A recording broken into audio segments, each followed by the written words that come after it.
Shalom Sobat Skriptura, dalam seri Renungan Skriptura hari ini, kita akan membahas dari 1 Samuel pasal yang ketiga, ayat 1-6. Teks ini menceritakan panggilan Tuhan kepada Samuel pada masa ketika suara Tuhan sudah jarang terdengar. Kita akan melihat bagian ini melalui 3 kata kunci utama, melalui bahasa Ibrani, lalu menutupnya dengan refleksi singkat yang fokus pada teks kitab suci. Kata kunci yang pertama ialah dabar. Kata dabar berarti firman atau ucapan. Di ayat 1 dikatakan bahwa firman Tuhan jarang terjadi pada waktu itu.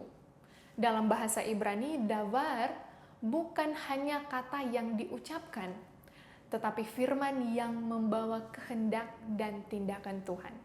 Kata dabar jarang terdengar, berarti umat hidup tanpa arah yang jelas dari Tuhan.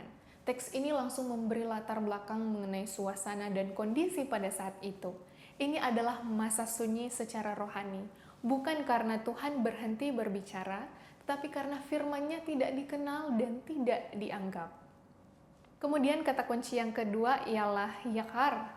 Kata yakar berarti langka atau berharga. Kata yagar berarti langka atau berharga. Firman Tuhan disebut yakar, bukan karena memiliki arti makna yang kecil, tetapi kata ini sangat jarang muncul. Sesuatu yang jarang muncul akan menjadi sangat berharga. Teks ini menunjukkan kondisi firman Tuhan yang tidak mudah ditemukan, namun dalam kondisi itulah Tuhan mulai bertindak dengan cara yang baru, memanggil seorang anak yang sedang melayani di rumah Tuhan. Perihal tersebut secara tidak langsung akan membuat seorang anak itu merasa dihargai keberadaannya. Kata kunci yang ketiga ialah kara.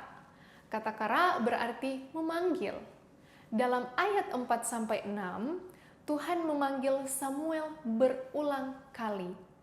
Panggilan itu bersifat personal, langsung, dan berulang kali. Namun, Samuel belum mengenal siapa yang memanggilnya. Menariknya, Tuhan sudah memanggil, tetapi Samuel masih belum mengenal suara itu. Teks ini menegaskan bahwa mendengar belum tentu sama dengan mengenal. Panggilan sudah ada, tetapi pengenalan yang terjadi masih bertumbuh. Refleksi teks melalui 3 kata kunci memperlihatkan sebuah pergerakan yang pelan tetapi penting. Firman yang langka tidak berarti Tuhan diam selamanya. Di tengah kesunyian rohani justru Tuhan memulai berbicara kembali. Teks ini juga menunjukkan bahwa panggilan Tuhan bisa datang dalam kehidupan sehari-hari. Selain itu, teks ini mengajarkan bahwa Tuhan mengenal akan suara atau suatu proses. Samuel mendengar tetapi belum memahami panggilan tersebut, namun Tuhan tetap sabar memanggil. Perihal ini menunjukkan kesetiaan Tuhan yang terus mengundang umat-Nya untuk belajar mendengar dan mengenal.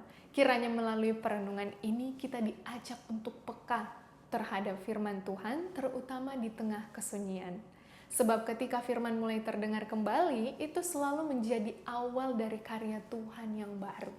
Untuk itu, terima kasih sudah menyimak bersama seri Renungan Skriptura hari ini, dan sampai jumpa dalam seri Renungan Skriptura selanjutnya.